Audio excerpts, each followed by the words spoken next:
اعوذ باللہ من الشیطان الرجیم بسم اللہ الرحمن الرحیم. عزیزان مان، آج مئی 1975 کی 4 تاریخ ہے اور درس قرآن کریم کا آغاز سورہ النحل کی 100ویں آیت سے ہو رہا ہے. 16/100. سابقہ آیت میں ایک بڑا اہم موضوع سامنے آیا تھا اور وہ یہ تھا کہ شیطان کسے کہتے ہیں، یہ کرتا کیا ہے، نتائج اس کے کیا ہوتے ہیں اور اس سے بچنے کی صورت کیا ہے. چند الفاظ میں دوہرا دوں کہ قرآن کریم کی روح سے انسانی جذبات جب وہ وحی خداوندی کے تابع نہ رہیں تو انہیں شیطان کہا جاتا ہے اور اسی کا نام ابلیس ہے. سائیکولوجیکلی علم نفس کی روح سے انسانی جذبات جب بے باک ہوتے ہیں تو وہ سرکش ہو جاتے ہیں اور اس سرکشی میں جب وہ تباہی مچاتے ہیں تو اس کے بعد مایوسی طاری ہو جاتی ہے انسان سے. ایگریسونیس اینڈ فرسٹریشن کہتے ہیں کہ یہ ایک ہی چیز ہے، اس کے وہ ابتدا کے لیے ہے، یہ انتہا کے لیے. اور یہی وجہ ہے کہ قرآن کریم نے جب اس کی سرکشی کی کیفیت ہوتی ہے تو اسے شیطانہ سے تعبیر کیا ہے، شیطان بھڑک اٹھنے والی بات، اور جب اس کے پھر عواقب آتے ہیں سامنے تو پھر اسے ابلیس کہا ہے، مایوس ہونے والا. کہا یہ تھا کہ قصہ آدم کے تمثیلی انداز میں شیطان نے یہ کہا پھر خدا سے کہ اس مٹی کے مادوں پہ تو مجھ پہ ترجیح تو دی جا رہی ہے، چھوڑ دیجئے اسے اور مجھے اس ایرینا کے اندر، اس جنگاہ کے اندر بس اتنی سی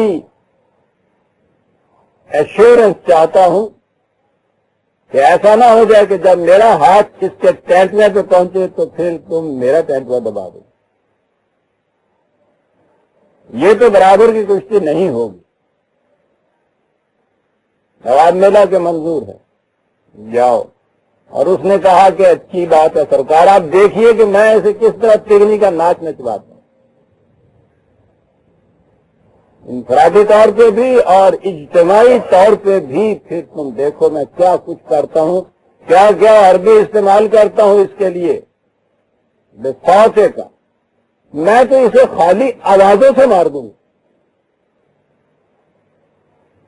پروپیگنڈے کی مشینری ایسی ایجاد کروں گا، گھر کے کونوں خدروں کے اندر بیٹھے ہوئے جو ہیں وہاں ان کو تباہ کر دوں گا. ذرا آن کیا انہوں نے ٹرانسسٹر، ذرا آن کیا انہوں نے ٹی وی، بے سوت. جب اس طرح سے فضا ہموار ہو جاتی ہے تو پھر کہیں ضرورت پڑتی ہے کہ کوئی فوج کی بھی چڑھائی کر دی جائے، ورنہ مرنے والا تو فقط بال سے مر جاتا ہے اور پھر فوجوں کی چڑھائی کی بھی ضرورت نہیں پڑے گی. مشارکت فی الاموال، وہیں بیٹھا بیٹھا اپنی جگہ ایسی ایڈز دیا کروں گا فائنینشل، ان کے مال میں اپنا مال ملایا کروں گا، نکل ہی نہیں سکیں گے اس جنگل. اور یہ ان کی موجودہ نسل کی کیفیت ہوگی اور اس کے بعد جو آنے والی نسل ان کی اولاد کی ہوگی اس کو تو پوچھیے نہیں.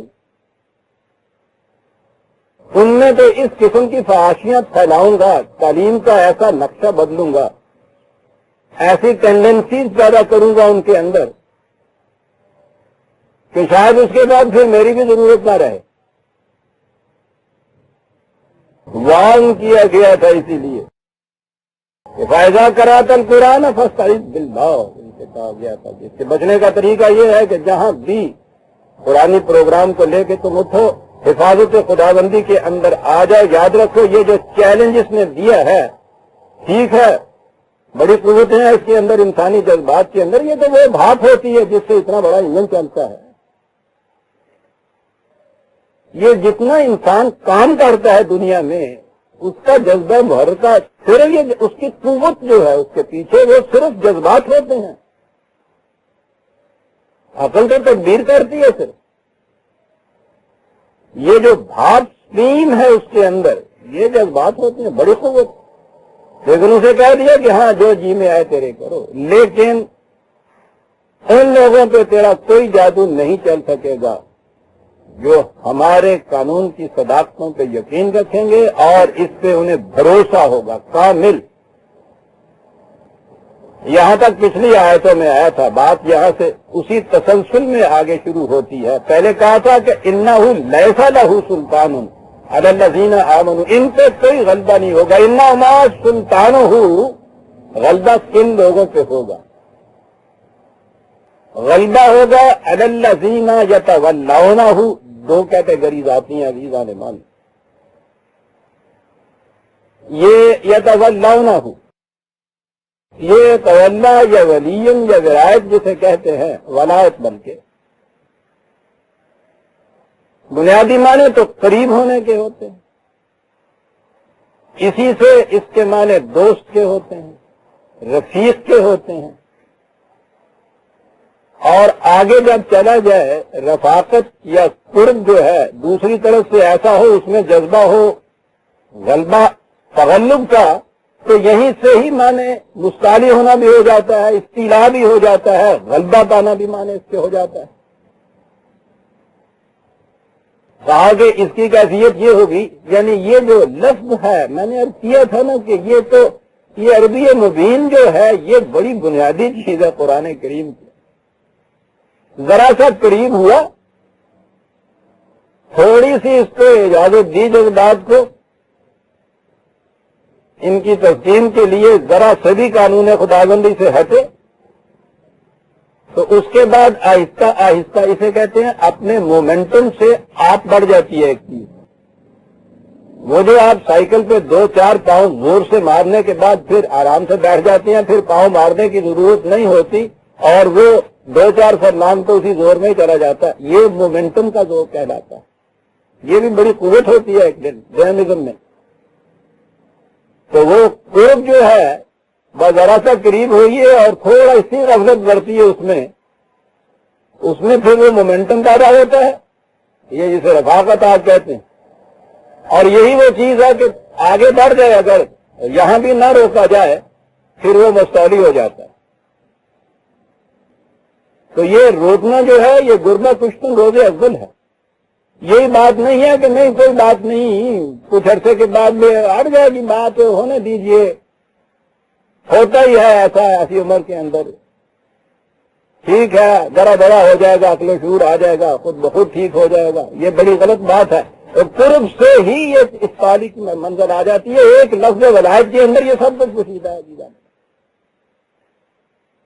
اسی لیے قرآن کریم نے مومنین کی صفات سورہ اعراف میں ہے وہ یہ بتائی ہے کہ یہ تو ہوتا ہی نہیں مومن کے نزدیک کہ وہ دانستہ کبھی اس طرح شیطان کو انوائٹ کرے، کبھی اگر گھومتے گھماتے طائفہ تم، لفظ عجیب ہے، یوں ہی گھومتے گھماتے بھی اس کا خیال آ جاتا ہے ان کے ذہن میں، تو وہ کیا کرتے ہیں؟ ذکر، وہ فوراً قانون خداوندی کو سامنے لے آتے ہیں، فائدہ ہوں گے ضرور، ان کی آنکھیں کھل جاتی ہیں، جھٹک کے رکھ دیتے ہیں، قریب نہیں آنے دیتے۔ یہ جو چیز ہے تو اللہ جسے کہا جاتا ہے، قرآن کریم نے یہ کہا ہے کہ مومن کا ولی بھی خدا ہی ہوتا ہے۔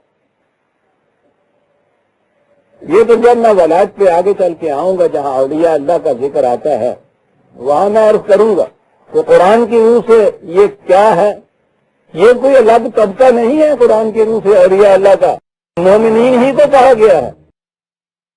وہ نہیں ہے کہ مومن الگ ہوتے ہیں یا اولیاء اللہ الگ ہوتے ہیں کوئی،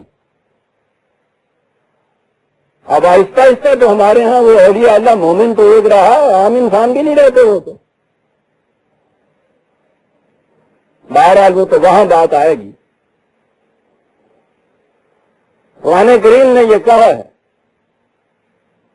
کہ حق ولایت جو ہے، رفاقت جو ہے، قرب جو ہے، یا تولے کی کیفیت جو ہے، یہ صرف خدا کے لیے، یہ صرف قوانین خداوندی ہیں. ابھی عرض کرتا ہوں. دو ایک آیتیں سورہ بقرہ 256 256 پہلی آیت میں ہے لا اکراہ فی الدین قد تبین الرشد من الغی فمن یکفر بالطاغوت ویؤمن باللہ فقد استمسک بالعروۃ الوثقی لا انفصام لها واللہ سمیع علیم. صحیح راستہ غلط راستہ دونوں متمیز ہو کے سامنے آ گئے. جس کا جی چاہے اسے اختیار کرے، جسے جی چاہے اسے اختیار کرے. لا اکراہ فی الدین، کسی قسم کا اکراہ اس کے اندر نہیں ہے. اب اس کے لیے پروسیس یہ ہے، طریق یہ ہے کہ طاغوت سے تو انکار دا، ہر غیر خداوندی سرکش قوت، قانون، مسلک، نظریہ، وہ تمام طاغوت کے اندر آ جاتا ہے. یعنی سرکشی اختیار کرنے والا قانون خداوندی سے، اس کی مجازی شکل یا پیکر کوئی بھی کیوں نہ ہو، اس سے انکار کرنا. اور اس کے بعد یومن باللہ آتا ہے. جب تک ان غیر قرآنی تصورات و خیالات و معتقدات و نظریات و رسومات و مناسب کو الگ نہ کیا جائے ذہن سے، قرآن یا خدا آتا ہی نہیں ہے ذہن کے اندر. وہ جو اس نے یہ کہا ہے وہ تو قرآن کی اس طرح تفسیر کیے جاتا ہے کہ بیان نقطۂ توحید آ تو سکتا ہے، تیرے دماغ میں بت خانہ ہو تو کیا کہیے. وہ جو چیز مشہور ہے ہمارے تاریخ میں کہ نبی اکرم صلی اللہ علیہ وسلم نے فتح مکہ کے بعد بھی آپ نے یہ کہا کعبے میں جانے کے لیے، تو کہا کہ اندر جو پہلے بت رکھے ہوئے ہیں ان تمام کو نکال کے باہر پھینکیے. وہ اسی کی مجازی شکل ہے. دماغ کے بتکدہ سے جب تک یہ طاغوتی اصنام نہ نکالے جائیں، اللہ تعالیٰ کو یوں واقع ہوا ہے اور گندہ پہلے کرایہ دار کٹ خالی مکان لگا. آج آپ بھی یہی کہتے ہیں، پہلی شرط یہ ہوتی کوئی مکان آپ خریدتے ہی نہیں ہے، اس سے کوئی کرایہ دار بیٹھا ہو. میں یکفر بالطاغوت، پہلی شرط یہ ہے کہ یہ جتنے اس قسم کے خیالات ہیں ان کو چھاٹ کے الگ کیجئے. پھر یومن باللہ آتا ہے، کہتا ہے یہ جو کر لے فقط استمسک بالعروۃ، یہ ہے جس نے وہ محکم سہارا تھام لیا کہ جس کا ٹوٹنا تو ایک طرف اس میں جسے کہتے ہیں چٹخ بھی نہیں ہوگی، تریڑ بھی نہیں آئے گی. اور اس کے بعد ہے اللہ ولی الذین آمنوا، یہ ہیں وہ جن کا ولی اللہ ہوتا ہے. ایک طرف یہ کہا تھا نا کہ شیطان کا غلبہ ان پہ ہوتا ہے جو اس کی ولایت اختیار کر لیتے ہیں. اللہ ولی الذین آمنوا، یہ خدا کی ولایت رفاقت جو ہے کرتی کیا ہے؟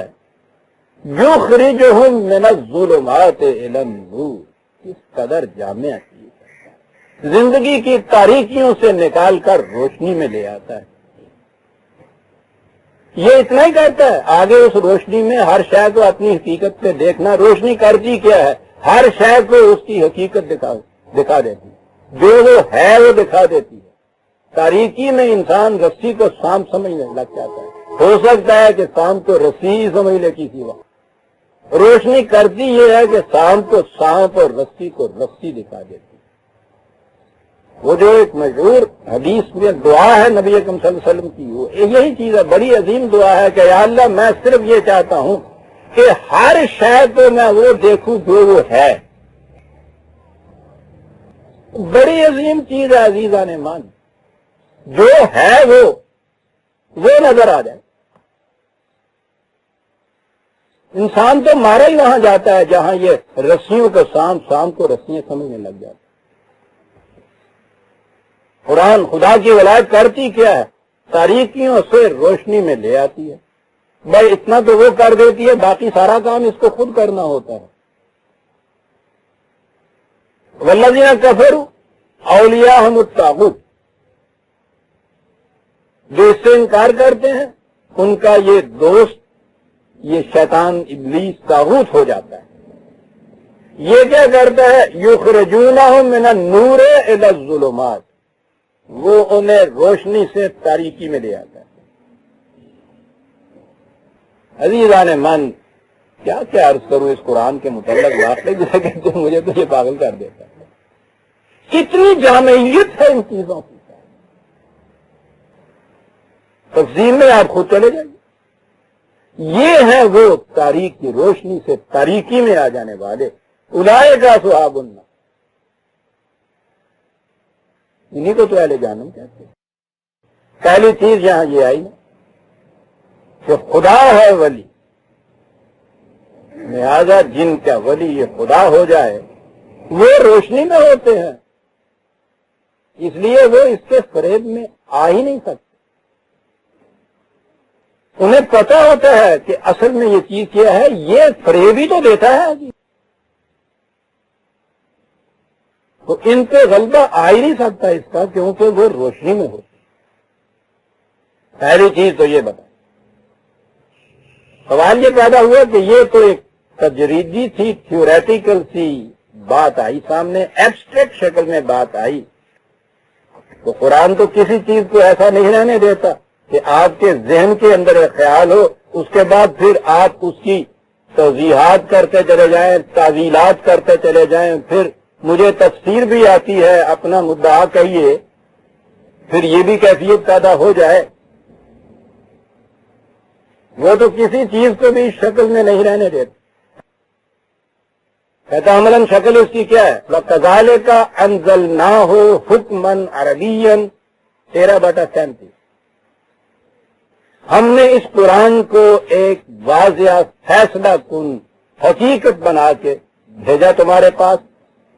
وَلَئِنِ اتَّبَعْتَ أَهْوَاءَهُمْ بَعْدَ مَا جَاءَكَ مِنَ الْعِلْمِ، اور اس العلم کے آ جانے کے بعد بھی اگر آپ ان کے جذبات کا اتباع کرتے رہیں گے، وہی ابلیس آ گیا، وہی شیطان آ گیا. اب یہ نظر آ گیا کہ اتباع شیطانی یا ابلیسی جو ہے ختم ہوتی ہے اگر اتباع قرآن کریم کیا جائے. یہ عملی شکل ہوگی خدا کے ولی ہونے کی.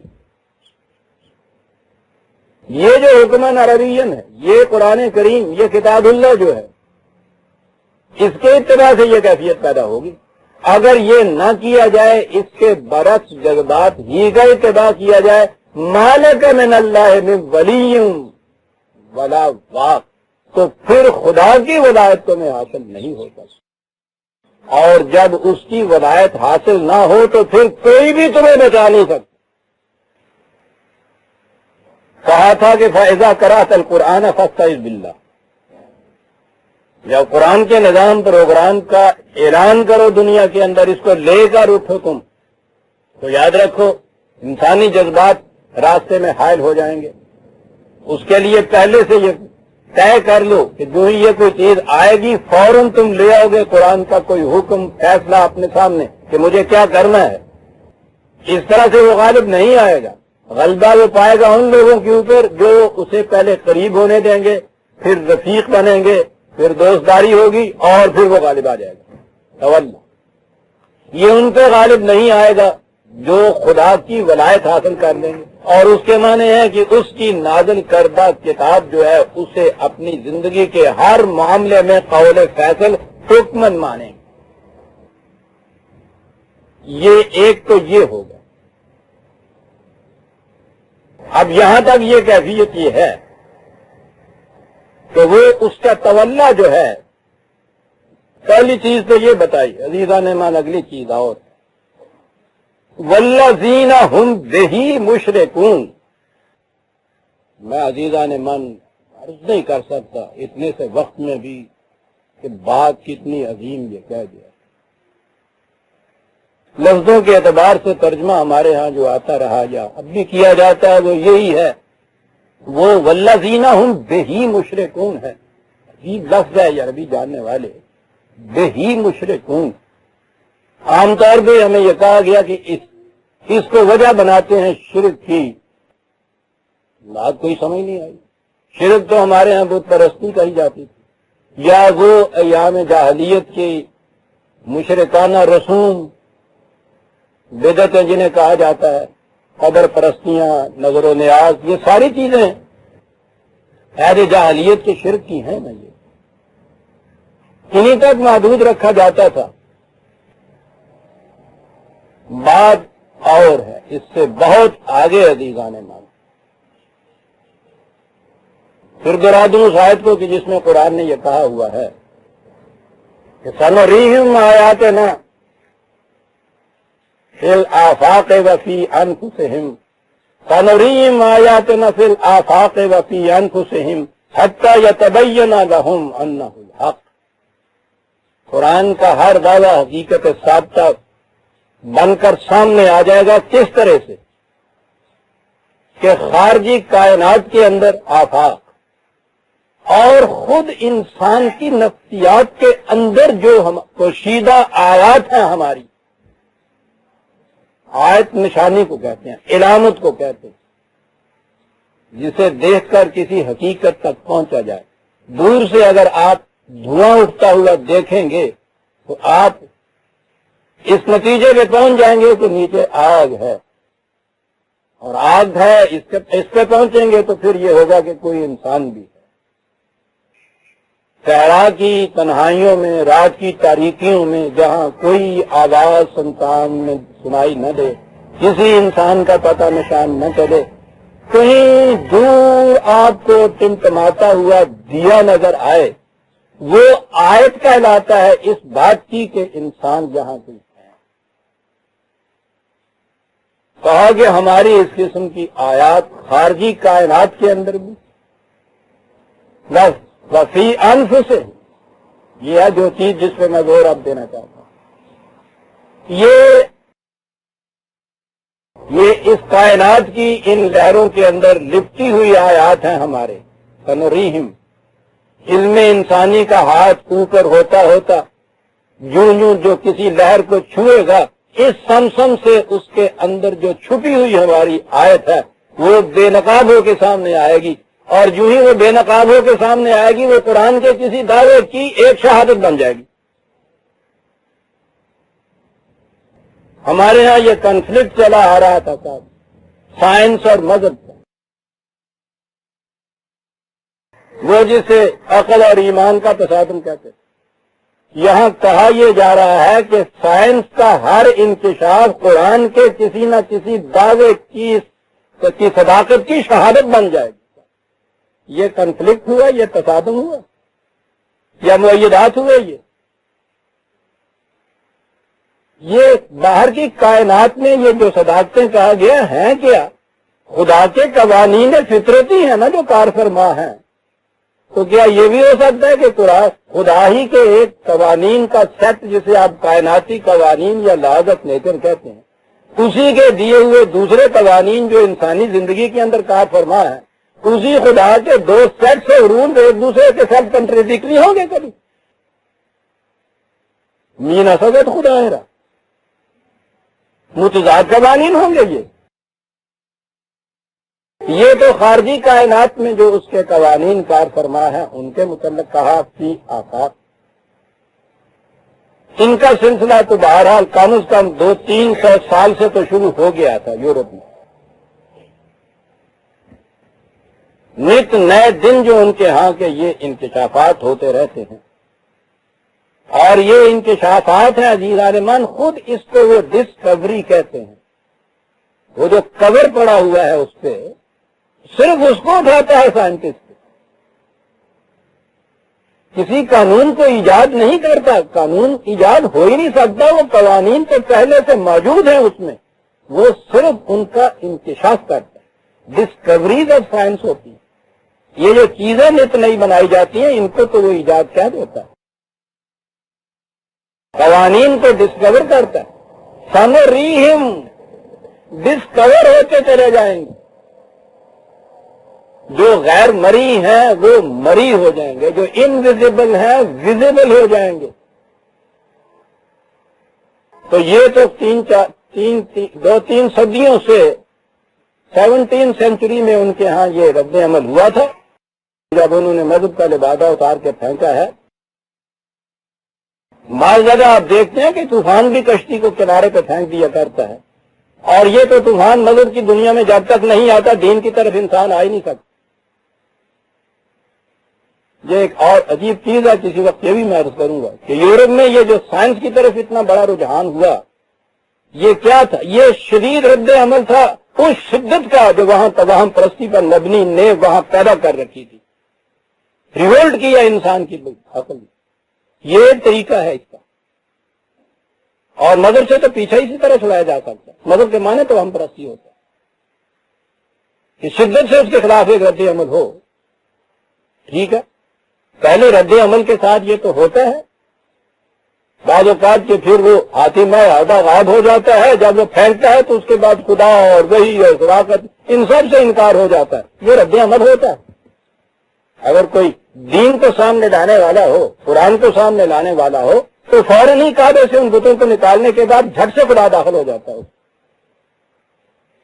نہیں تو گھر ویلا پیا رہتا ہے، ویلا پیا ہے چنگا پیا ہو جائے، کرایہ دار اندر ہو جائے، نکلے ہی نہ۔ اس لیے یاد رکھیے قرآن کی طرف ان قوموں کا قرآن کی طرف آنے کا زیادہ امکان ہے جنہوں نے گھر ویلے ہو گئے ہوئے آگے، جنہوں نے اس یا پھر بھی طاغوت کی منزل تو طے کر لی ہے، ان کے نواں کرایہ دار وساخت کی گل رہ جاتی۔ وہاں یہ چیز 2-3 صدیوں سے ہو رہی تھی خارجی کائنات کے اندر۔ عزیزان من، ہمارے اس دور میں آ کر یہ جو سائیکالوجی نئی آئی ہے ان کے ہاں، میں نے عرض کیا کہ ابھی تک یہ وہ سائنس تک تو نہیں پہنچ پائی، آہستہ آہستہ آ رہی ہے، اور اب تو بڑی تیزی سے یہ چیزیں آگے ان کے آ رہی ہیں۔ یہ جو فی انفسہم والی بات تھی، نفسیات انسانی کے اندر چھپی ہوئی آیات عزیزان من، وہ اب سامنے آ رہی، اور عجیب نئی دنیا ایک سامنے آ رہی ہے۔ یہ خارجی کائنات تو کچھ شے ہی نہیں رہتی اس کے سامنے، جو دنیا وہاں کی سامنے آ رہی ہے اب، عجیب و غریب چیز ہے۔ یہ ہے وہ نئے طریق آیات خداوندی کے منکشف ہونے کا، فی انفسہم کی کیفیت جسے اس نے کہی ہے، اس سے تو پتہ نہیں کیا کیا حقائق قرآنی سامنے آئیں گے عزیزان من۔ یوں ہی بات جی میں آئی ہے، لب پہ آتی ہے دعا بن کے تمنا میری۔ بہرحال زندگی جب تک ہے اس وقت تک تو اس قرآن کے متعلق جب تک توفیق و استطاعت ہے کرتا چلا جاؤں گا۔ اس لیے مجھے کبھی بھی یہ زیادہ اس کی خواہش نہیں ہوئی کہ زیادہ زندہ رہوں، جب تک زندہ رہوں یہ کچھ کرتا رہوں، یہ ہے ایک چیز۔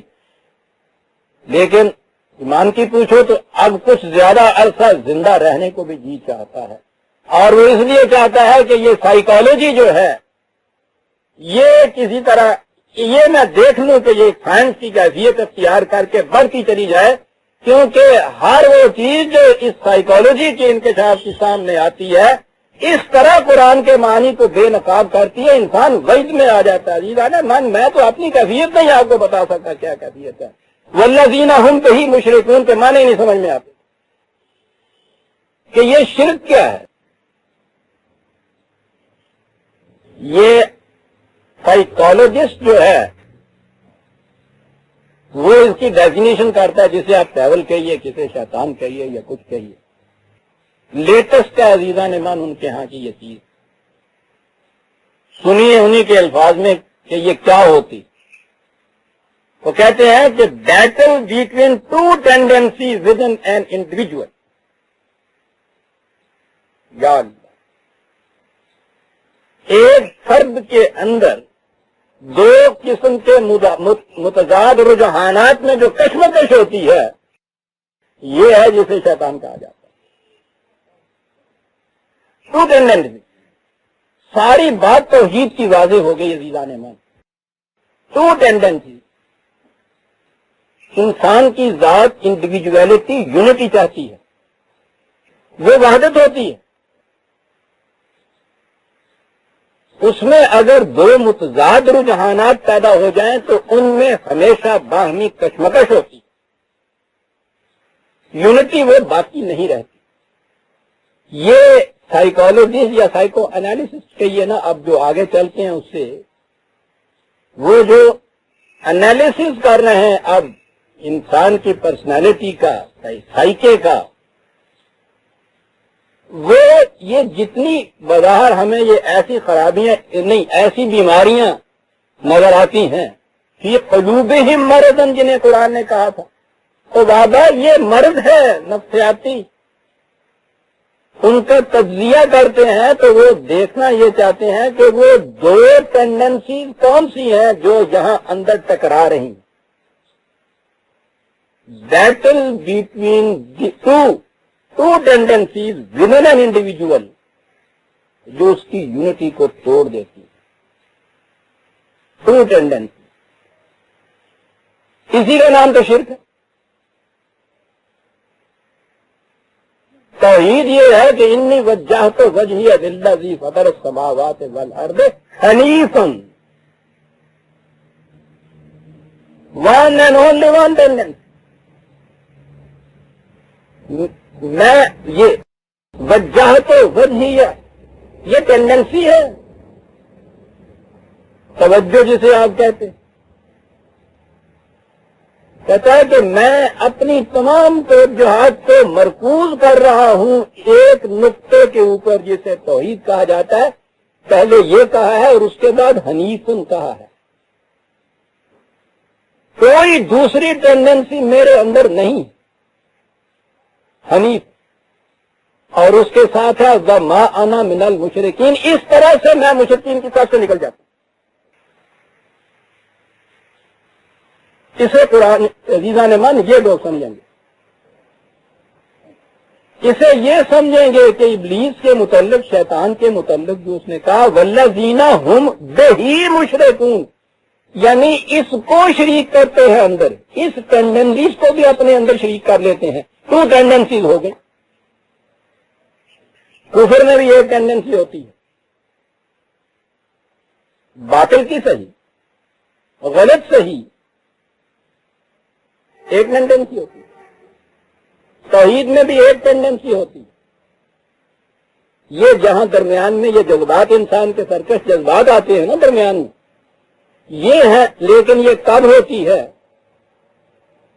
کہ ابھی ایک طرف تو کچھ وہ خدا کا خیال بھی درمیان میں ہو، دوسری طرف یہ چیز بھی غالب ہے. یہ جو سنویت ہوتی ہے، ڈوئلزم ہوتی ہے، جسے ڈکوٹومی کہتے ہیں، یہ ہے جہاں مذہب کھڑا ہوتا ہے. پرائیویٹ یا پرسنل لاز وہ ایک طرف، پبلک لاز دوسری طرف، سیاست ایک طرف، مذہب دوسری طرف. جس دن یہاں یہ سپلٹ اپ کہتے ہیں نا ڈیکوٹمی کو، دین کی وحدت توحید کو جسے کہتے ہیں صاحب ملوکیت میں تبدیل ہو گیا اسلام. ملوکیت کیا معنی ہے؟ آپ اگر سربراہ مملکت کا نام بادشاہ رکھ لیں تو اس سے کیا ہوتا ہے؟ ملوکیت یہ تھی کہ زندگی کے دو ٹکڑے کر دیے. اس زندگی کے حصے کا تعلق مملکت، سیاست، ریاست، سلطنت سے ہو گیا، اور اس حصے کا تعلق مذہب سے، دینداری سے، خدا سے، عبادت سے، پرستش سے، اعتقادات سے ہو گیا. یہ سیاسی تقسیم نہیں ہے، یہ نفسیاتی تقسیم ہے. زندگی دو حصوں میں بٹ گئی، ٹو ٹینڈنسیز پیدا ہو گئی ود ان این انڈیویجول. خارجی دنیا کی ان ٹینڈنسی کا تو زیادہ خطرہ ہی نہیں ہوتا. ود ان این انڈیویجول آ گئی صاحب. اب مذہب میں آ کے ہوتا کیا ہے کہ یہ جو دین کے حقائق اور اس کی روح تھی، وہ اس کے نام، وہ اصطلاحات، ان کی شکلیں اور رسومات، وہ چیز بھی باقی رکھتے ہیں.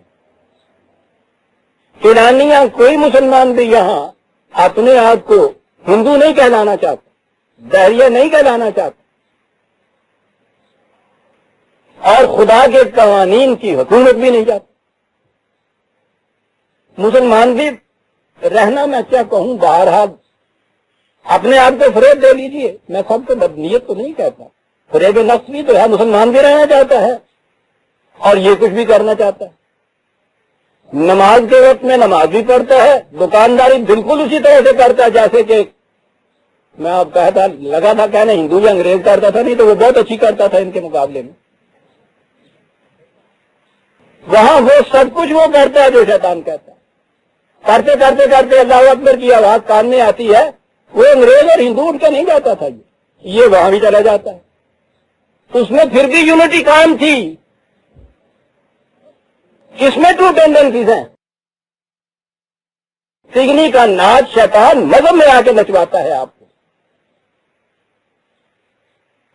نتیجہ اس کا یہ ہوتا ہے کہ جرت باقی نہیں رہتی کسی میں یہ جرت یہاں نہیں ہے کہ یا تو اٹھ کے کھڑا ہو کے یہ کہہ دے کہ آئین میں اگر یہ رکھا جاتا ہے کہ سارے قوانین ہمارے حدود اللہ کے، مملکت اپنا تمام کاروبار حدود اللہ کے ودن کرے گی، یہ چیز ہے نا، کہا جائے کہ یا تو یہ کرے، اور اگر یہ نہیں کی جا سکتی یا نہیں کرنا چاہتے دیانتداری سے سیکولرزم دے. یہ ٹو ٹینڈنسی جو ہے ان کے درمیان بیٹل ختم ہو جائے گی. یا سراپا نالا بن جا یا نوا پیدا نہ کر. یہ آپ جو دیکھتے ہیں یہ مذہب کی تباہ کاریاں ہوتی ہیں. دیکھتے ہیں آپ کس قدر ممبر و محراب سے یہ دہرایا جا رہا ہے کہ اسلام کی کتنی خدمت ہو رہی ہے. یہ کون سا اسلام ہے جس کی خدمت ہو رہی ہے؟ یہ وہی دوسری ٹینڈنسی جو ابھی تک باری ہے، جس لبادے کو اتار کے پھینکنے کی ضرورت نہیں پیدا ہوئی. کچھ نہیں اس کے سوا کہ ضرورت نہیں ہے. ابھی معاشرے کی بہرحال اتنی % آبادی ہماری ابھی تک کسی نہ کسی طریقے سے تحت و شعور کے طور سے صحیح وہ مذہب سے وابستہ رہنا چاہتی ہے. یہ الگ بات ہے ایک کہ ایک پروفیشن ہمارے ہاں جو مذہب نے اختیار کر لیا ہے جسے ملازم کہتے ہیں، وہ اپنے پروفیشن کے لیے چاہتا ہے کہ یہ لوگ مذہب پرست رہیں. لوگ بھی ابھی اپنے تحت و شعور میں کم از کم موجودہ ہماری جنریشن تو ابھی رہنا چاہتی ہے ان کے دل کے اندر وہ درد. ان کے درد کے ایماندار ہونے میں مجھے شبہ نہیں ہے. میں انہیں ایک کریڈٹ دیتا ہوں اپنے ان عوام کو جو حالات ان کے دل میں ہے یہ چیز. لیکن عملی زندگی میں جب یہ آتے ہیں وہاں یہ مشکل ان کے لیے پڑ جاتی ہے. یہ آنےسٹلی ایماندار دیانتدار رہنا چاہتا ہے، معاشرہ آپ کا جو ہے وہ رہنے دیتا نہیں ہے.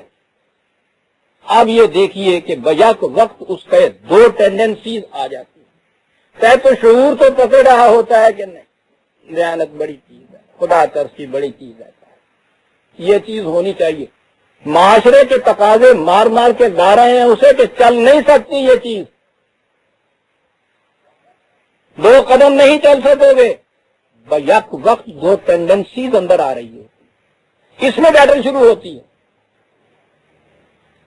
وہی مشرکون جو قرآن نے کہا ہے کہ یہ شیطان جسے کہا ہے جذبات مفاد پرستی کے انسان کے جو بے باک ہو جاتے ہیں، جب یہ تمہارے ہاں شرک بن جائے چیز، میں نے عرض کیا ہے نا کہ کفر اور چیز ہوگی.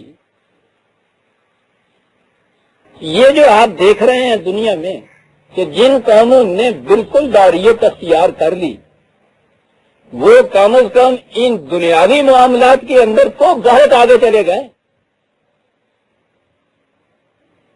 بڑی قوتوں کے مالک ہوئے، فطرت کی قوتوں کو مسخر کیا. یہ زمین تو ایک طرف رہی، چاند تک جا پہنچے. ساری دنیا میں انہی کا غلبہ نظر آ رہا ہے. مذہب پرست قوم آج بھی دنیا کے اندر ان سے بہت پیچھے ہے.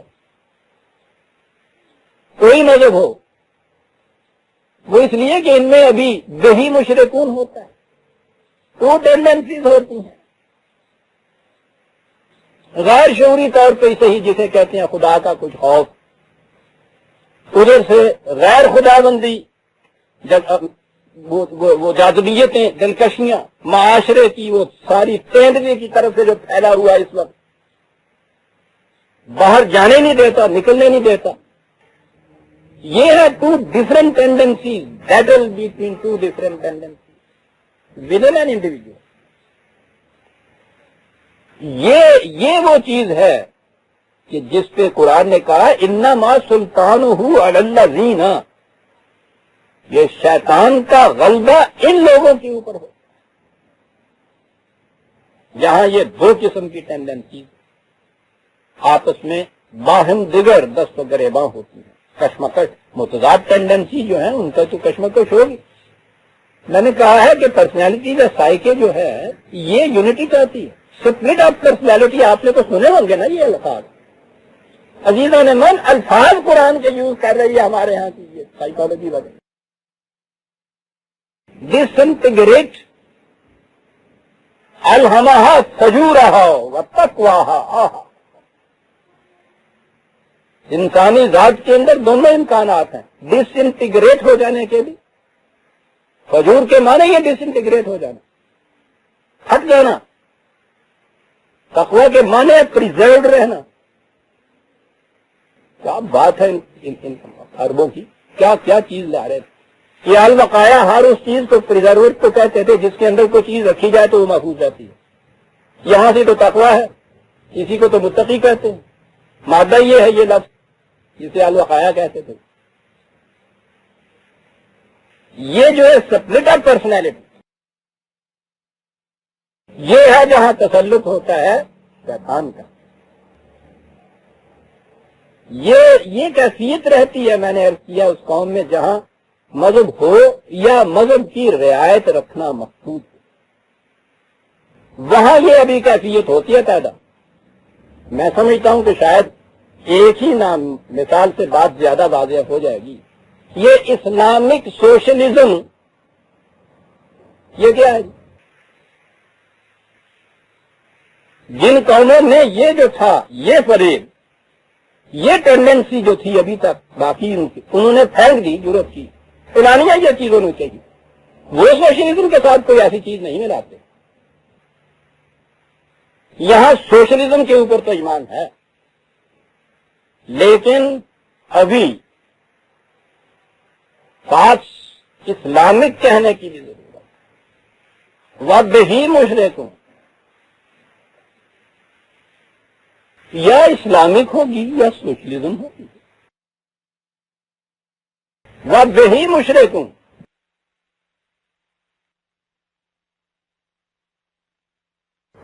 میں نے کہا ہے نا عزیزان من، پھر اپنی کارگو کو ڈرا دوں، جی چاہتا ہے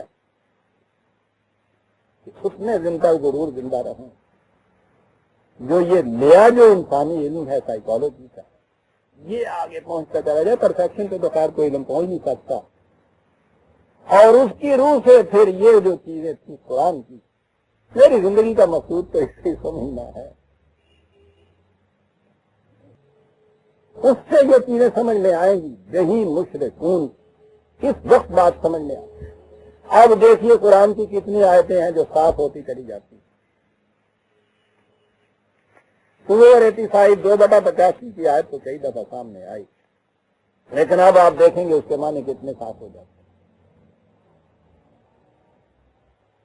نے کہا یہ ہے کہ کیا یہ لوگ یہ چاہتے ہیں یا یوں کرتے ہیں، افتؤمنون ببعض الکتاب وتکفرون ببعض، کیا یہ لوگ یہ چاہتے ہیں کہ ضابطہ خداوندی کے ایک حصے تک تو ایمان رکھیں، دوسرے حصے سے انکار کر دیں۔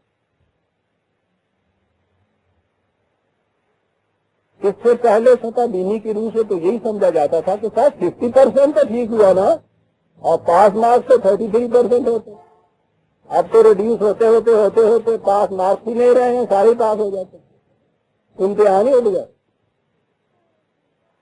لیکن بہرحال 50% اگر آپ کہتے ہیں تو اس میں 50% تو ہے، 33% صحیح، اتنا تو کریڈٹ اس کا تو ملنا چاہیے، اس کے نمبر تو ملنے چاہیے نا اس پیپر کے اندر۔ تو ذہن میں یہی ہے نا کہ یہ جو کہا ہے کہ بعض ایک حصے کے اوپر ایمان رکھتے ہیں، دوسرے سے انکار کرتے ہیں، تو بہرحال آگے یہ کہے گا کہ ان کو اس ایمان والے حصے کے مطابق یہ نیک عملوں کا جزا ملے گی، اس کی سزا ملے گی۔ فما جزاء من یفعل ذلک منکم، جو یہ کرے گا تم میں سے، اس کی جزا، اس کا بدلہ، اس کا صلہ، اس کا نتیجہ، اس کے سوا کچھ نہ ہوگا، الا خزی فی الحیات الدنیا، اس دنیا کی زندگی میں بھی ذلت اور خواری قیام القیامت یردون الی اشد العذاب، اور جب یہ سارے نتائج سامنے آئیں گے تو اس دن تو پوچھے نہیں کہ کتنا شدید ترین عذاب ہوگا ان کے لیے جو بعض حصے پہ ایمان رکھتے ہیں اور بعض پہ کفر کرتے ہیں۔ آ سکتی بھی سمجھ میں یہ بات کے ساتھ بعض پہ ایمان رکھنا جو ہے وہ بابا اس کا تو کچھ وہ تو یہ بات پر ایمان رکھنا تو ایک طرف ہو، وہ تو یہ کہتا تھا کہ نہ کردہ گناہوں کی بھی حسرت کی ملے داد، یار اب اگر ان کردہ گناہوں کی سزا ہے وہ تو اس کی بھی داد چاہتا تھا۔ تو چھوڑیے اس کو، تو شاعری ہوئی۔ بعض ان کتاب کے اوپر جو ایمان ہے اس کی تو کوئی داد ملنی چاہیے، اس کی تو کوئی جزا ملنی چاہیے۔ یہ تو ہم روز کہتے ہیں، جو کسی سے کہے کوئی بات کے ساتھ یہ قرآن کے کسی حصے پہ عمل وہ کہتا ہے صاحب جنہیں جگہ کوئی ہوگا انہوں کر لینا چاہیے جائے گا، سارے قرآن پہ کیوں عمل کیتا؟ یعنی اب یہ مسلمہ ہو گیا کہ سارے پہ تو عمل نہیں ہو سکتا اور کیوں کیتا ہے؟ جتنے جگہ کوئی ہو گئے جتنے جگہ جو نظر آتا پہ قرآن کہتا ہے آفا تو میں نہ بے بات ان کتاب ہوتا کھڑوں بے بات۔ میں کر رہا ہوں یہ جو کنسٹرکشن ہے نا سماج جاؤ میں یافا دے کر اللہ کی عربی زبان میں یہ کنسٹرکشن ہوتی ہے کہ اس کے سوا کوئی اور گواہی نہیں، اس کے سوا کوئی اور نتیجہ نہیں ہوگا۔ کہنے کا انداز آپ نے ملاحظہ فرما دیا نا، یہ تو یہ چیز ہے جس کا نتیجہ یہ ہوگا، اس میں آپ دیکھتے ہیں کہ اتنا زور نہیں پایا جاتا۔ اس کے سوا کوئی دوسرا نتیجہ ہو نہیں سکتا کہ اس دنیا کی زندگی میں بھی ذلت اور خواری، اور پھر وہ جسے یوم آخرت کہتے ہیں اس میں تو اشد عذاب۔ یہ کیوں ایسی چیز؟ یہ اس لیے کہ بیٹل بٹوین ٹو ٹینڈنسی ہو گئی، اور جو ہی انسان کا سینہ اسباب کی آمادگاہ بنا، کنٹراڈکٹ جسے کہتے ہیں، کنٹراڈکشن سائیکولوجیکل کنٹراڈکشن بھی ان کو کہتے ہیں، قلوب مریض ہوگا۔ منافق کے متعلق اس لیے کہا نا کہ فی قلوبہم مرض، ٹوٹل نتیجے ہوتی ہیں جن میں یہ ہر وقت ایک کشمکش جاری رہتی ہے۔ اسی لیے جیسا میں نے بتایا، قرآن کریم نے بتایا، میں نے کیا بتایا، میں تو اسی کی وضاحت کرتا ہوں کہ وہ جہنم کے ترین درجے کے اندر، اسفل درجے کے اندر منافق کو رکھتا ہے، کافر کو نہیں رکھتا۔ باطل پہ ہی صحیح یونٹی تو ہے اس کی۔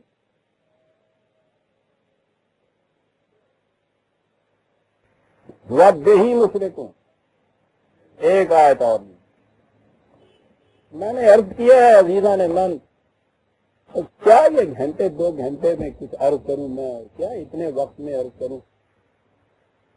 یہ تو زندگی چاہتا ہے۔ آپ نے یہ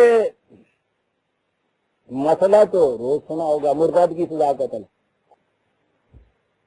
اور اس پہ پھر باتیں چل پڑتی، یہاں تو ہوتا ہی ہے نا، وہ باتیں چلتی رہتی ہیں سب اس کے بے نتیجہ۔ ویلی جٹی ان ویلے، بات سمجھے؟ بچے تو نہیں سمجھے تو ویلنا کی ہوں تو ان ویلے گل کی نہیں کہہ دیتی۔ اب تو بڑی بڑی مشینیں لگ گئی ہیں نا جہاں روئی بھیجی جاتی ہے اور اس کے اندر وہ جننگ مشین ہوتی ہیں، اس کے اندر وہ گنولے الگ کر دیتی ہے، روئی الگ کر دیتی ہے۔ اس سے پہلے تو یہ نہیں ہوتے تھے، یہ سارا کچھ گھروں میں ہی ہوا کرتا تھا۔ گھروں میں ایک چھوٹا سا بیلنا ہوتا تھا، یعنی ساری ٹیکسٹائل مل جو ہوتی تھی، آپ کو معلوم ہے گاؤں کے ایک گھر کے اندر ہوتی تھی۔ اپنی کپاس پیدا ہوتی تھی، گھر میں لے آتے تھے عورتیں اپنے فارغ وقت میں، ایک چھوٹا سا بیلنا ہوتا تھا، وہ ہاتھ سے وہ بیلتی تھی اور اس کے اندر وہ ایک ایک روئی کا گالا دیے چلی جاتی تھی، وہ گنولے بڑے ہوئے جو کہنے وہ الگ ہو جاتے تھے، روئی الگ ہو جاتی تھی۔ اسے کہتے تھے ویلنا، چونکہ وہ نہ ہوتا کہ ایک ورب بنایا ہوتا کہ ویلے، تو روح ویل دی ہے، پتا ویل دی ہے۔ محاورہ یہ تھا ویلی جٹی، کام کاج جو کوئی نہ ہوئے ان کی کرے ویلی بیٹھی ہو، ان ویلے کپا انہیں ویلن نہیں ہو گیا یعنی گرج بنا کوئی نہیں آئے گا ریلی تری جاندی پڑی آئے گی. یہ جتنی باتیں نظر میں ہوتی ہیں نا آپ کے یہاں عزیزان ماں جتنے مناظرے ہوتے ہیں یہ ریلی گٹی جڑی ہے انہیں ویلن نہیں ہوگی چڑی ہوئی ہیں باتیں. کچھ تو وہ ہیں کہ جو واقعی انورٹڈ کاما میں کہوں گا دیانت داری سے آنیسٹلی ان چیزوں میں کرتے ہیں. ان میں سے وہ لوگ ہیں جاہل ہیں ان میں سے جو بہت سے تو وہ ہیں جو سب جانتے ہیں. میں نے کہا تھا نا کہ یہ مسئلے ہمارے یہاں چلے ہوئے مرتد کی سزا قتل ہے صاحب. ارتداد بھی اس کی ڈیفینیشن کیا ہے صاحب. ارتداد کی ڈیفینیشن جو شخص اسلام کو چھوڑ کے کوئی دوسرا مذہب قبول کر لے. پھر آگے بات آئی کہ اس سے تو ان کے آتشی انتقام جو ہے اس میں ٹھنڈک نہیں پڑتی. یہ تو سارا انتقام لیتے ہیں نا ایک دوسرے کے ساتھ. سائیکولوجیکل کمپلیکسز ہوتے ہیں یہ مذہب کے ملا کے اندر انتقامی جذبہ ہوتا ہے. ہمارے یہاں درس میں بولا نہیں کرتے جی. بات سنیے آگے درمیان میں آدھی بات سن کے نہیں بات کیا کرتے. ضبط چاہیے اتنا انسان کو اپنے اوپر کے بات اگلے کی سن تو لے مکمل تو وہ کر لے. پھر اگلی چیز جو ہے ان کے ہاں وہ یہ ہے کہ نہیں صاحب جس شخص کے عقائد اسلام کے مطابق نہ رہے وہ خواہ مسلمان ہی کیوں نہ رہے وہ بھی مرتد ہو جاتا ہے. عقائد اسلام کے مطابق لفظ تو یہ ہوتے ہیں بھائی کس طرح سے آپ کہتے ہیں یعنی وہ عقائد ہمارے عقائد کے مطابق نہ رہے. نتیجہ یہ ہے کہ اہل حدیث کے نزدیک اہل فقہ حنفی مرتد ان کے نزدیک اہل حدیث مرتد. دونوں کے نزدیک بریلوی مرتد ان کے نزدیک ہر غیر بریلوی مرتد. وائی نا وہ ڈیفینیشن ان کے عقائد اسلام کے مطابق نہ رہے. اسلام کے مطابق کس کے عقائد ہوتے ہیں ہمارے. کلو حزب بما لدیہم فرحون قرآن نے کہا کہ شرک میں ہوتا یہ ہر ایک ان میں سے ہر فرقہ یہ کہنے لگ جاتا ہے کہ یہ ہے عقائد اسلام کے مطابق جو ہمارے ہیں. ہر ایک ان میں سے یہ سمجھنے لگ جاتا ہے. اس لیے جس کے عقائد ان کے مطابق نہیں ہوں گے وہ ان کے نزدیک مرتد. میں کہہ یہ رہا تھا کہ آئیے پوچھیں قرآن نے ارتداد کس چیز کو کہا. جو درمیان میں بے ضبطی سے بات اٹھی تھی وہ تو یہ چیز ہے کہ اسلامی نظام کے خلاف جو بغاوت ہے وہ ہے ارتداد. وہ مرتد وہ تھے جنہوں نے اسلامی نظام کے خلاف بغاوت کی. لیکن آئیے قرآن سے پوچھیں کہ ارتداد کس کو کہتے ہیں. 47 اور 25 26 ان الذین ارتدوا علی ادبارہم من بعد ما تبین لهم الہدی الشیطان سول لهم واملی لهم. جو لوگ پھر گئے اصطلاح میں مرتد ہو گئے بعد اس کے کہ ان کے سامنے واضح ہدایت آ چکی تھی. یہ وہ ہے کہ جنہیں شیطان نے اس روش کو بڑا حسین جاذب بنا کے دکھایا بڑا خوشنما بنا کے دکھایا. ابھی اب کرتا ہوں اگلی آیت میں کہ یہ کیا بات ہے جسے ارتداد کہا گیا ہے. یہ کیا چیز ہے جسے شیطان مزین بنا کے دکھا رہا ہے بڑا خوشنما بنا کے دکھا رہا ہے. وَأَمْنَا لَهُمْ یہ جسے خوشنما بنا کے دکھا رہا ہے. خوشنما تو یہ بہت ہوتے ہیں اس کے وہ نتائج نہیں باہر آتے جو وہ کہتا ہے کہ باہر آئیں گے.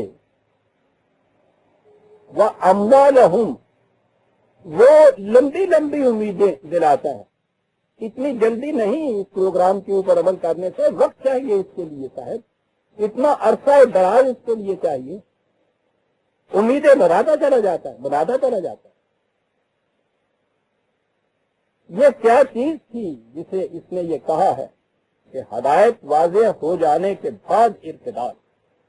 ذالکا بے انہم، یہ اس لیے کہ یہ وہ لوگ ہیں، غور سے سنیں، قالوا للذین کرہوا ما نزل اللہ، وہ لوگ کہ جو کتاب اللہ کو ناپسند کرتے ہیں، یہ لوگ انہیں یہ کہتے ہیں، ان کے ساتھ یہ معاہدے کرتے ہیں، ان کے ساتھ یہ چیز رضامندی کی ان کے ساتھ ہوتی ہے، کہتے ہیں سنطیعکم فی بعض الامر، کہ بھائی کچھ باتیں تو وہ ہیں جن میں تو ہم اس مذہب کو نہیں چھوڑ سکتے، لیکن بعض امور وہ ہوں گے کہ اس میں ہم تمہیں فالو کریں۔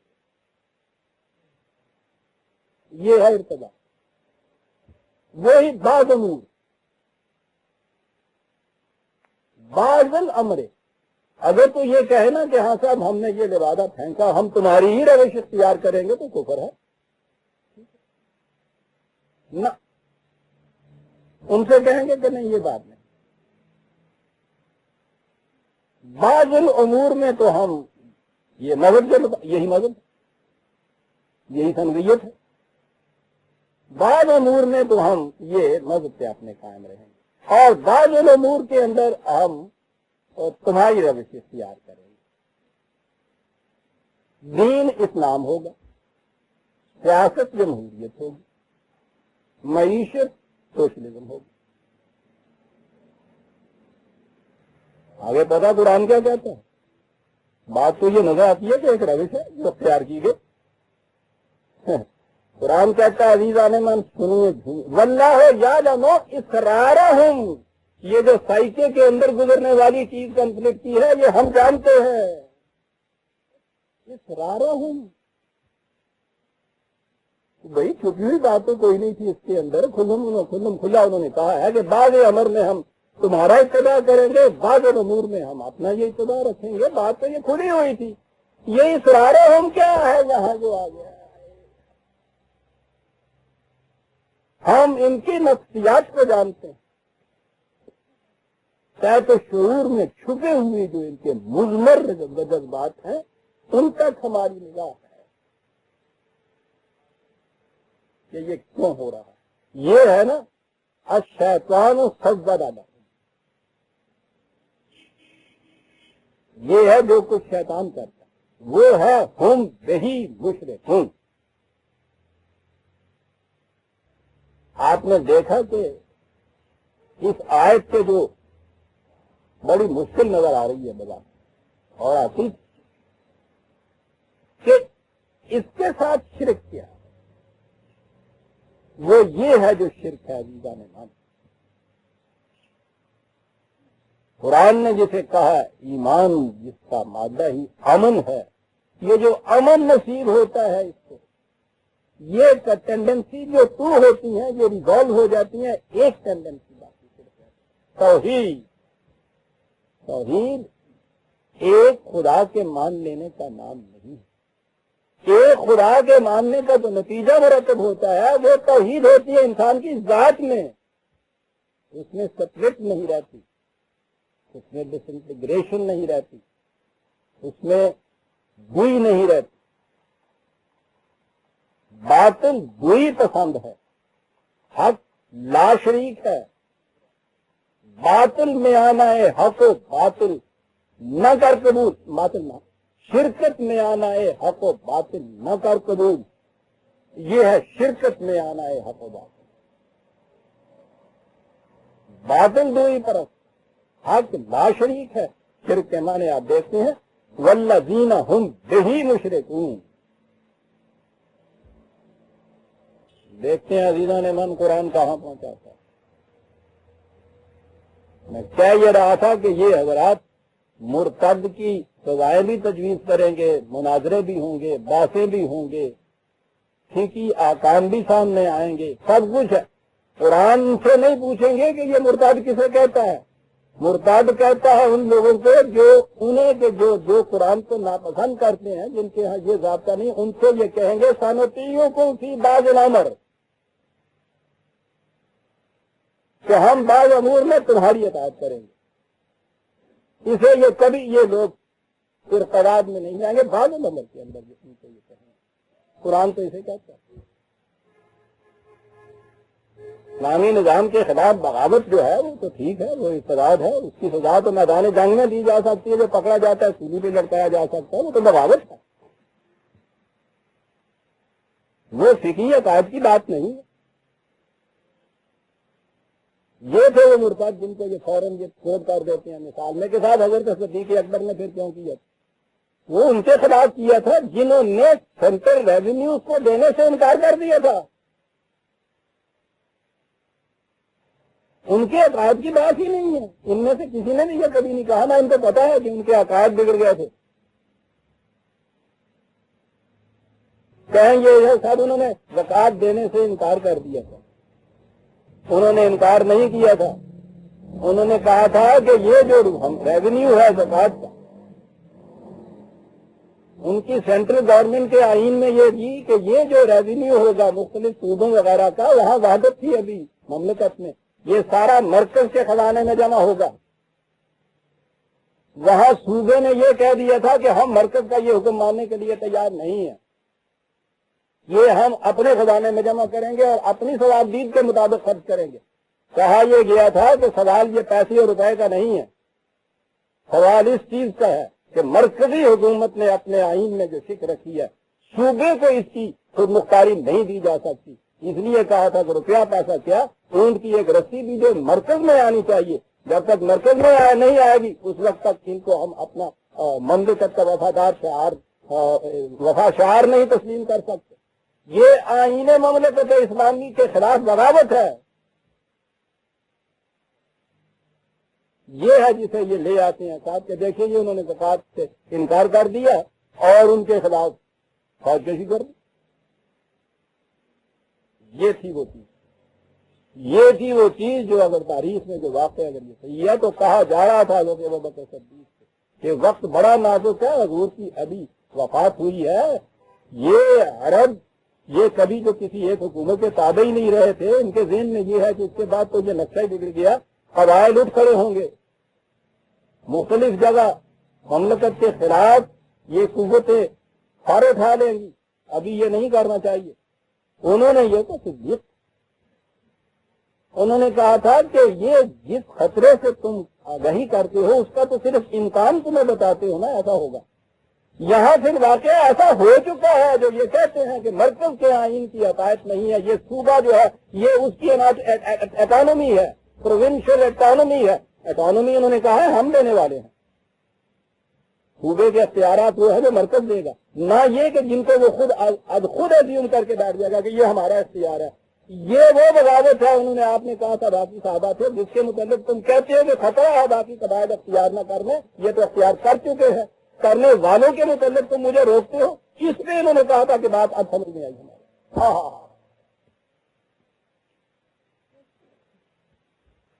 باطل دوئی پسند، حق لا شریک، حق پر مبنی آئین بھی لا شریک ہوتا ہے، ارتداد یہ، لیکن ٹھیک ہے نظر میں یہ باتیں کہاں سمجھ میں آ سکتی، وہاں تو عقائد کی بات ہی چلے گی۔ میں پھر فی بعض الامر کے اوپر زور دے رہا ہوں، یہ اسلام کو چھوڑ کے الگ ہو جانے والے نہیں، بعض امور کے اندر بھی اگر غیر اسلامی قوانین اور عقائد جو آئین کی عطایت کر دی آپ نے، یہ شرک ہو گیا، جیسا من شرک بت پرستی نہیں ہے۔ آپ نے دیکھا کہ افتوں میں نونا جو بعد ان کتابیں جو بات ہونا جو بات، جب اس زکوٰۃ کے متعلق بات ہے تو یہ جو آیت میں پھر دوہرا رہا ہوں 2/85 بار بار افتوں میں نونا جو بعد الکتاب، تھوڑا سا وقت ہے اس کے متعلق کی بات سن لیجیے، بات تو صاف ہو جائے کہ وہ وہاں کہاں آئی ہے یہ بات، کتاب کے ایک حصے پہ ایمان دوسرے سے انکار، کہاں آیا ہے یہ بھی، کہاں آیا یہ ہے اور وہاں آیا ہے۔ یہودی مخاطب ہے، کہا کہ تم اپنے یہاں کرتے کیا ہو،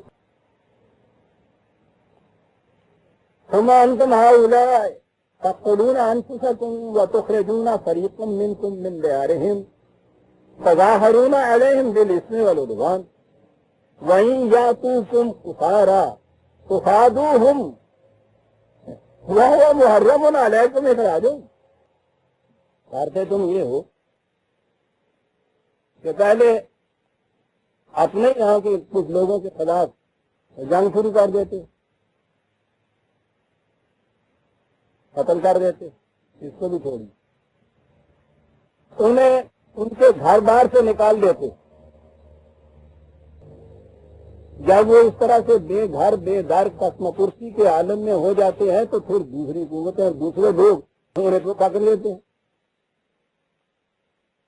جب وہ پکڑ لیتے ہیں تو تمہارے ہاں کے یہ فقہائے کرام آ جاتے ہیں، وہ یہ کہتے ہیں کہ بندی والا نے بند چھڑانے کے لیے بڑا ثواب کا کام ہے۔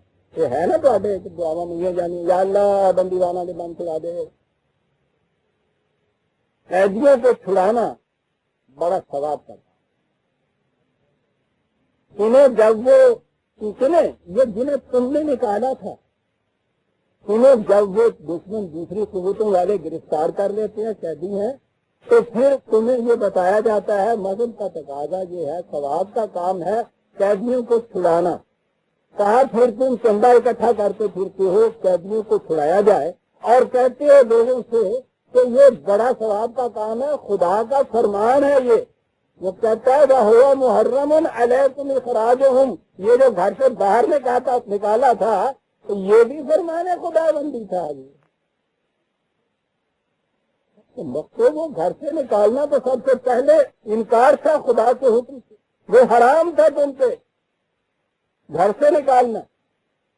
گھر سے نکال کے ایسی سچویشن پیدا کی کہ جس سے پھر اس کے بعد یہ اپیل کی قوم کو کہ آؤ خدا کا حکم یہ ہے کہ قیدیوں کو چھڑانا بہت اچھی چیز ہے، آؤ اس کے لیے چندہ اکٹھا کریں، فنڈ اکٹھا کریں، خاص ٹیکس اس کے اوپر لگایا جائے کہ ان کو چھڑا کے لایا جائے۔ تو کہا کہ ان سے پوچھو تو صحیح کہ یہ جو پہلے نکالا تھا انہوں نے، یہ کون سے خدا کے حکم کی فرما برداری کی بنا؟ یہ ہے کتاب کے ایک حصے سے انکار، جہاں کہا یہ گیا ہے کہ کسی فرد کو اس سچویشن کے اندر نہ ڈالے کہ غیر اس کو ایکسپلائٹ کر دیں اور اس کی یہ حالت ہو جائے، اور پھر اس کو اس ایکسپلائٹیشن سے چھڑانے کے لیے چندے اور پھانڈے اکٹھے کرتے پھرو۔ یہ تم ایمان لاتے ہو کتاب کو اس حصے پہ جہاں کہا ہے ہم نے کہ قیدیوں کو چھڑاؤ، کتاب میں یہ بھی تو لکھا گیا ہے کہ کوئی ایسی سچویشن پیدا نہ کرو کہ جہاں تمہارے ہاں کے جو لوگ ہیں تمہاری وجہ سے دوسروں کے قیدی بن جائے۔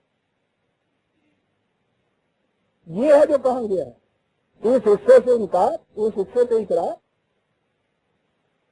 یہ ہے ڈیکوٹمی، یہ ہے وہ سنویت جس کا نتیجہ یہ بتایا ہے کہ یاد رکھو یہ جو ثواب کا کام تم کما رہے ہو کر رہے ہو، بڑا ثواب کا کام کیا ہے کہ دنیا میں اس چیزوں کر رہے ہو، اس کا نتیجہ تو دنیا کو ساری کے سوا کچھ نہیں ہوگا۔ عزیزان مان، یہ بات تو ہم کہتے ہیں کہ یہودیوں کی تھی، وہ ایسا کیا کرتے تھے۔ آپ کے یہاں کا جو نظام چلا آ رہا تھا معاشیات کا، اور وہ نظام مذہب کے فتووں کے اوپر استوار، اس نظام میں ہوتا کیا؟ پہلے تو لوگوں کو بھوکا مارا جاتا، جب وہ بھوکے مرنے لگتے ہیں تو اس کے بعد اپیل کی جاتی ہے کہ سب ان کی بھوک کو دور کرنے کے لیے فنڈ چاہیے، چندے چاہیے، یہ دو خیرات ان کو دی جاتی ہے۔ بھوکا مارا جاتا ہے اپنے گھر سے اس کو، وہ جب دکان پہ آتا ہے تو پھر تھوڑے سے چنے، تھوڑے سے دو چار پیسے، خیرات جسے آپ کہتے ہیں، پھر وہ خیرات کے کام کرنے لگ جاتے ہو تم، ثواب کا کام سمجھ، خدا کے ہاں سے اس کا اجر ملتا ہے۔ خدا یہ کہتا ہے کہ ان کو جو بھوکا مارنے کا جرم تھا وہ بھی خدا ہی کے ارشاد کی تعمیل ہو رہی تھی جناب۔ جو بھوکے کو روٹی کے انتظام کرنے کے لیے خیرات دیتے ہو، پھر تم نیازیں دیتے ہو، دیگیں پکاتے ہو، سارے یہ جو لپک کے آتے ہیں خیرات کے ٹکڑوں کو باندھنے کے لیے، تمہاری دیگوں کے اوپر جھرمٹ کرنے کے لیے، یہ وہ ہیں جنہیں تم نے گھروں کے اندر بھوکا مارا ہوا ہے۔ تم میں سے کوئی وہ کہ جو کھاتا ہے گھر کے اندر بھوکا نہیں ہے، وہ تمہاری خیرات کا قبول نہیں کرتا، اسے کہتے ہو ثواب کا کام؟ یہ کس کے نظام کے تابع بھوک سے مرے ہوئے تمہارے یہاں کے خیرات مانگنے کے لیے آ رہے ہیں؟ ایمیلیوریشن ہوتی ہے ان کی حالت، ان کے مفاد کے لیے کچھ کیا جاتا ہے، سارا حصہ خیرات کا بھیگ کے ٹکڑوں کی طرح پیے جاؤ۔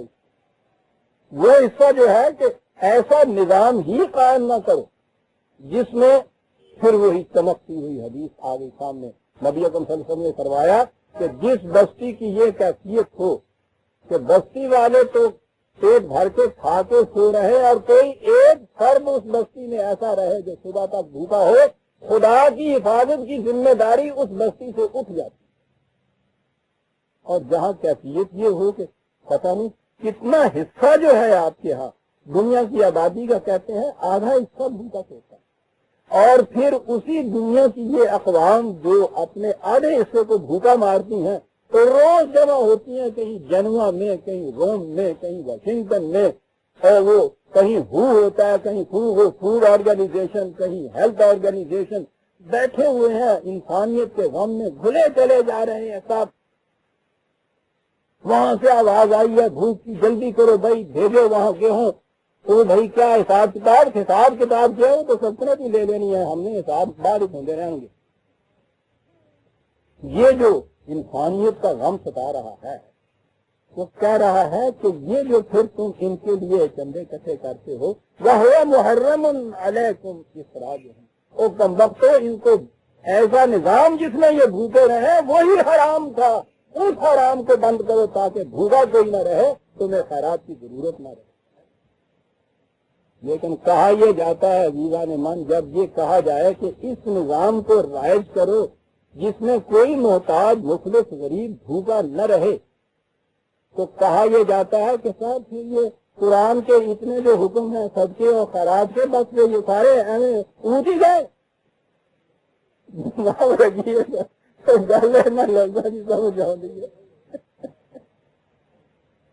ان پہ عمل کیسے ہوگا؟ اتنا قرآن ایسا رہ جائے گا جس میں عمل ہی نہیں ہو سکے گا۔ ٹھیک ہے جی، قرآن پہ عمل ہونا تو بڑا ضروری ہے نا۔ قرآن نے چور کی سزا مقرر کی ہے نا، کوئی ایسا نظام نہ قائم کرو کہ جس میں کوئی چوری نہ کرے، ایسا ہو گیا تو قرآن کے حصے کو عمل نہیں ہو سکے گا۔ بیٹیاں بیٹھی ہیں نہیں تو میں کہہ دوں کہ قرآن نے زنا کی سزا مقرر کی ہے، کوئی ایسا نظام نہ قائم کرے گا کہ جس میں یہ ہو ہی نہ سکے۔ کیوں؟ اس لیے کہ پھر اس حصے پہ قرآن پہ عمل نہیں ہو سکے گا۔ یہ ہے قرآن کے یا مذہب کے یا خداوندی احکام و قدار کے ایک حصے پہ وہ عمل کرنا، دوسرے کی خلاف ورزی کرنا۔ نظام وہ معیشت کا جو ان لوگوں کے یہاں سے آتا ہے جو مان صلی اللہ کرے ہوں مان، کیا بات ہے، قرآن کی انکار ہی نہیں کرتے، نفرت کرتے ہیں اس سے۔ کسی کمیونسٹ کے سامنے نام لیجیے آپ خدا کا، آپ دیکھیے کہ کس طرح سے جوہر کے نقشے بنتے ہیں اس کے کسانی کی کمبخت سے، خون کھولتا ہے اس کا، کرے ہوں مان۔ آپ حیران ہوں گے ایک چیز سن کے، آپ کو شاید معلوم ہے کہ میں قرآن کریم کا نظام معاشی جو ہے اس کو پیش کرتا چلا آ رہا ہے۔ یہ معاشی نظام ان کے ہاں کی جو کارل مارکس نے اپنے ہاں منتہا مقرر کیا ہے نا، جس کے متعلق کہتا ہے کہ حل تو یہی ہے انسانیت کا، لیکن اس حل پہ پہنچا کیسے جائے گا یہ میں نہیں بتا سکتا، ہمارے بس کی بات نہیں، قرآن وہاں پہنچا دیتا ہے۔ میں وہ نظام پیش کرتا ہوں، یہ اس کو بہت پسند بھی کرتے ہیں۔ یہ آپ کے ہاں کے نظام سرمایہ داری والوں نے تو میری مخالفت کرنی تھی، مدد پرستوں نے بھی مخالفت کرنی تھی کہ انہی کے فتووں کے سہارے تو وہ نظام قائم ہوتا ہے۔ روپیہ، پیسہ، مال، دولت، جائیداد، زمین، اس کے اوپر کوئی حد مقرر کرنا فتویٰ ہے کہ شریعت حقہ کے خلاف ہے، تو سیدھی بات ہے انہوں نے تو میری مخالفت کرنی تھی کہ یہ اس قسم کا نظام لاتا ہے۔ اکبر ذکر کرتا ہے خدا کا اس زمانے میں، ٹھیک ہے، انڈرسٹینڈیبل، قابل فہم ہے، آپ کو معلوم ہے کہ یہ کمیونسٹ بھی مخالفت کرتا ہے. یہ کیوں مخالفت کرتا ہے؟ یہ اپنے یہاں کہتا ہے، لکھتا ہے یہ چیز کے ساتھ، اس کے اندر بھی آپ دیکھیے وہی جراثیم پوشیدہ ہے. خدا کا تو نام یہ بھی لاتا ہے درمیان میں. وہ بیٹھے ہوئے اندر سے کہتے ہیں یہ کہ اندر میں بھی ملائی کرے ہوں معاملہ، یعنی وہ اس نظام کے متعلق سارے یہ مانتے ہیں کہ حق یہی ہے جو یہ کہہ رہا ہے، واقعی یہ آگے لے جاتا ہے. آگے نہ لے جائے کم از کم ہمارا نظام جو ہے اس تک تو یقیناً یہ پیش کرتا ہے، لیکن چونکہ یہ اس کی سند میں معامل اللہ دیتا ہے، اس لیے یہ چیز جو ہے یہی نہیں کہ ناقابل قبول ہے، اس کی بھی مخالفت ہمیں کرنی چاہیے. یہ ہے جو قرآن نے یہ کہا کہ یہ جہاں جب یہ ڈکوٹمی ہو کہ ایک طرف تو وہ نظام وہ ہو کہ جو یکسر خدا اس کے خلاف جائے، اس کے نتائج سامنے آئے، تو پھر صدقہ، زکوٰۃ کے معنی وہ خیرات ہو گئی ہوئی ہے 2.5%. یہ احکام جو ہیں ان کی تلقین مذہب سے ہوتی چلی جائے، ثواب کراتے چلے جائے. معیشت کی طرف جائے تو وہ سارا کچھ جتنا بھی ہے وہ لوٹ لو، اس سے حد بندی تک بھی حرام. اس کے بعد خیرات، صدقہ، زکوٰۃ وغیرہ کے احکام مذہب کی طرف سے آتے چلے جائیں. پوچھتا ہے کہ قرآن کے کیا یہ روش نہیں کہ ایسا تو میں نونا بے بادل کتابیں و تک کرونا بے باد. اور اس کے بعد عزیزان من پھر یہ جو چیز ہے کہ سماج جزاؤ من یفعل ذلک منکم فی اللہ خزی فی الحیات الدنیا. اپنے ہاں ذلت یاد رکھیے، حادثہ کوئی واقعہ ہو جائے تو اور بات ہوتی ہے کہ دوسرا محتاج ہو جائے کسی دوسرے کی مدد کا. قرآن اسے تعاون کہتا ہے، اس میں کوئی ذلت محسوس نہیں کرتا. خیرات جسے آپ کہتے ہیں اس میں تو دونوں کا بیڑا غرق ہوتا ہے. خیرات لینے والا عزیزان من اپنے آپ کو اس کے مقابلے میں ذلیل محسوس کرتا ہے. دینے والے کے دل میں فخر پیدا ہو جاتا ہے، اوپر کا ہاتھ ہوتا ہے نا. دونوں نفسیاتی امراض کے اندر شکار ہو جاتے ہیں. خزی فی الحیات الدنیا، خزی کہاں ہے قرآن، ذلت ہو جاتی ہے. یہ ہے عزیزان من والذین ہم بہ مشرکون. ایک ہی آیت، اس کا ایک ہی لفظ میں سمجھتا ہوں، اور کہنے کی بات تو ابھی بنتی رہتی. کہاں اس کو ختم کیا جا سکتا؟ بہرحال وقت ہو گیا. سورہ نحل کی آیت 16 ہم نے، اور اس کے بعد پھر آگے ہم یہ لیں گے جو اعتراض ہوتا ہے کہ یہ احکام بھی تو کوئی متضاد سے ہیں، ان میں بھی تو یہ ڈویلٹی پائی جاتی ہے. جب تو یہ چیز آئی فوراً آگے جواب آ گیا. اسے ہم آئندہ لیں گے. ربنا تقبل منا انک انت السمیع العلیم.